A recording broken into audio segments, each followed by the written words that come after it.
کبوتر بڑا ہی پیارا پرندہ ہے، لیکن تاریخ میں کبوتر سے جڑا ایک ایسا واقعہ جسے سن کر آپ کی آنکھوں میں آنسو آ جائیں گے اور کبوتر جیسے پرندے کے لیے آپ کے دل میں محبت بھر جائے گی، کیونکہ کبوتر نے انوکھے طریقے سے امام حسین کی شہادت کا غم کیا اور کیسے نبی کریم صلی اللہ علیہ وآلہ وسلم تک سب سے پہلے امام حسین کی شہادت کی خبر پہنچائی۔ تو آج کا واقعہ امام حسین اور ایک کبوتر کا واقعہ ہے۔ 61 ہجری 10 محرم کے دن جب امام حسین کو شہید کیا گیا تو اچانک پورے آسمان پر اندھیرا چھا گیا۔ آسمان پر تارے آپس میں ٹکرانے لگے۔ آسمان بھی حضرت امام حسین کے غم میں خون کے آنسو رویا تھا، اور آسمان میں جتنے بھی فرشتے اور حوریں تھی سب کے سب رونے لگے۔ 61 ہجری 10 محرم کے دن ایک سفید کبوتر کربلا کے میدان سے گزر رہا تھا۔ اس نے دیکھا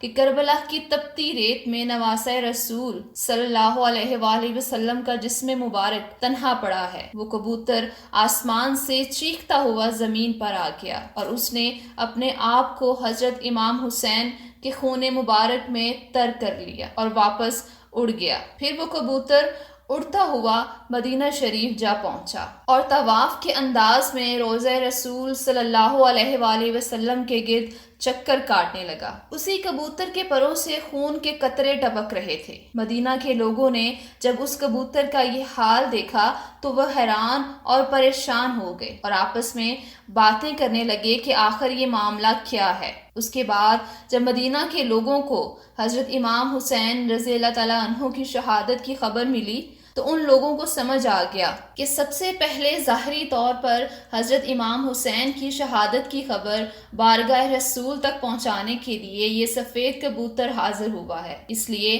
بزرگوں کا کہنا ہے کہ جو سفید رنگ کے کبوتر ہیں وہ اسی کبوتر کی نسل سے ہیں، اس لیے اللہ نے ان سفید کبوتروں میں بہت صفا اور برکت رکھی ہے۔ تاریخ میں ہے کہ مدینہ سے باہر ایک گاؤں میں سیال نامی ایک یہودی رہتا تھا۔ اس کی ایک لڑکی تھی جو ظاہر شکل و صورت میں تو بہت اچھی تھی، مگر اس کو اچانک گوہر کا مرض ہو گیا جس سے اس کے دونوں ہاتھوں اور پیروں نے کام کرنا بند کر دیا، یعنی کہ وہ ہاتھ اور پیروں سے معذور ہو گئی اور ساتھ میں اس کو دکھنا بھی بند ہو گیا۔ اس لڑکی کی حالت کو دیکھ کر آس پڑوس کے لوگ اور محلے والے شدید نفرت کی نظر سے دیکھنے لگے۔ جب اس یہودی نے دیکھا کہ سب لوگ اس کی بیٹی کو نفرت کی نظر سے دیکھنے لگے ہیں تو وہ اپنی بیٹی کو وہاں سے لے کر نکل گیا اور دور کہیں ایک باغ میں جا کر رہنے لگ گیا۔ وہ یہودی دن بھر کام کرتا اور شام ہوتے ہی باغ میں اپنی بیٹی کے پاس واپس آ جاتا۔ ایک دن اتفاق سے وہ یہودی اپنے کام میں اتنا زیادہ مشغول ہو گیا کہ وہ شام کو باغ میں اپنی لڑکی کے پاس نہیں آ سکا۔ جب اس نابینا لڑکی کا باپ شام کو اس کے پاس نہیں پہنچا تو وہ بہت پریشان ہو گئی اور گھبرا گئی اور گرتے پڑتے ایک درخت کے نیچے پہنچ گئی اور رونے لگی، اور ایسے ہی کر کے اس لڑکی نے درخت کے نیچے پوری رات گزار دی۔ صبح ہوئی تو اس لڑکی نے دیکھا کہ ساتھ ہی دوسرے درخت پر ایک پرندے کی چیخ بھری آواز آ رہی ہے۔ اس آواز میں اتنا زیادہ درد تھا کہ وہ اپنے آپ کو روک نہیں پائی۔ وہ لڑکی گرتے پڑتے ہوئے اس درخت کے پاس پہنچ گئی۔ حالانکہ وہ لڑکی نابینا تھی اور دیکھ نہیں سکتی تھی، لیکن پھر بھی وہ اپنا سر اٹھا کر اس رونے والے پرندے کی جانب دیکھنے لگی۔ وہ لڑکی اس کبوتر کی جانب دیکھ ہی رہی تھی کہ اتنے میں اس کبوتر کے پر سے خون کا ایک گرم قطرہ اس لڑکی کی داہنی آنکھ میں گر گیا۔ اس خون کا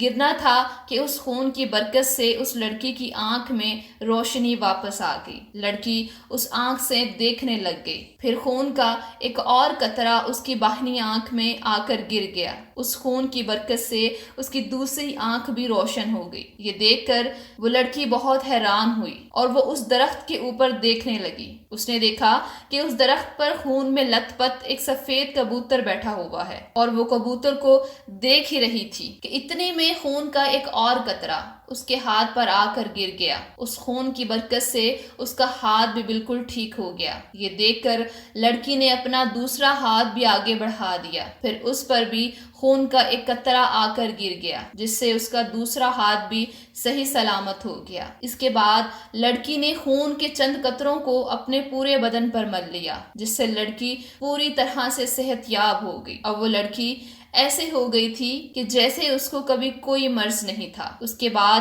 وہ لڑکی اٹھی اور خوشی خوشی اپنے باپ کی تلاش میں نکل گئی۔ ابھی وہ لڑکی اس باغ سے باہر نکل ہی رہی تھی کہ اتنے میں وہ یہودی سامنے آتا ہوا دکھائی دیا۔ یہودی اس لڑکی کے پاس آ گیا، مگر وہ اپنی بیٹی کو پہچان نہ سکا۔ یہودی اس لڑکی کو اجنبی سمجھ کر پوچھنے لگا کہ اے لڑکی، تو کون ہے اور اس باغ میں کیا کر رہی ہے؟ میں اپنی ایک بیٹی کو اس باغ میں چھوڑ کر گیا تھا۔ میری وہ بیٹی کہاں گئی ہے؟ کیونکہ اس باغ میں اس کو جس جگہ چھوڑ کر گیا تھا وہ وہاں پر نظر نہیں آ رہی ہے۔ لڑکی یہ سن کر خوشی سے رو پڑی اور کہنے لگی کہ بابا، کیا آپ نے مجھے نہیں پہچانا؟ میں وہی آپ کی اپاہج لڑکی ہوں جس کو آپ اس باغ میں چھوڑ کر گئے تھے۔ یہودی یہ سن کر بہت حیران ہوا تو لڑکی نے اپنے باپ سے سارا واقعہ بیان کر دیا اور اپنے باپ کو اس درخت کے نیچے لے کر آئی، اور وہ سفید کبوتر امام حسین کے خون سے لت پت اس درخت پر بیٹھا ہوا تھا۔ وہ کبوتر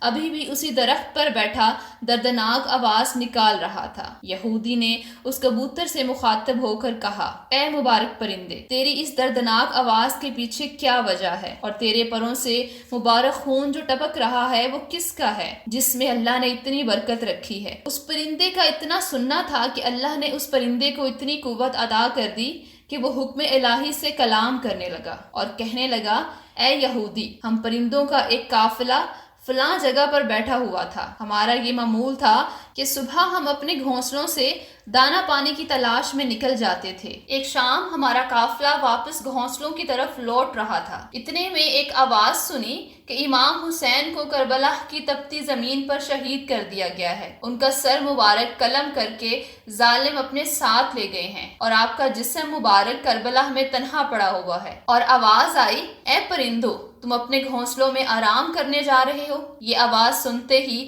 ہم سب پرندے کربلا کے میدان کی طرف روانہ ہو گئے۔ جس وقت ہم وہاں پہنچے تو ہم نے دیکھا کہ وہاں اس وقت بھی امام حسین کے جسم سے تازہ خون نکلنا جاری ہے۔ یہ کیفیت دیکھ کر ہم تمام پرندے امام حسین کے غم میں چیخنے اور چلانے لگے۔ مجھ سے یہ دیکھا نہیں گیا اور میں نے اپنے آپ کو امام حسین کے جسم سے بہنے والے خون میں گرا دیا اور اپنے بالوں کو خون مبارک سے تر کر لیا، اور وہاں سے اڑ کر میں یہاں آ گیا۔ وہ سفید کبوتر کہنے لگا کہ یہ اسی مبارک خون کے قطرے ہیں جو میرے پروں سے ٹپک رہے ہیں، اور اس مبارک خون کے قطرے جہاں جہاں گرتے ہیں وہاں وہاں شعور پیدا ہو رہا ہے۔ اس کبوتر کی زبان سے یہ سن کر یہودی نے کہا کہ اگر امام حسین کے نانا حق پر نہ ہوتے اور نواسہ رسول صلی اللہ علیہ وآلہ وسلم حق پر نہ ہوتے تو آپ کے خون میں اتنی خیر و برکت نہ ہوتی اور میری اپاہج لڑکی کو شفا نہیں ملتی۔ اور وہیں اس یہودی نے اپنی بیٹی کے ساتھ کلمہ پڑھ لیا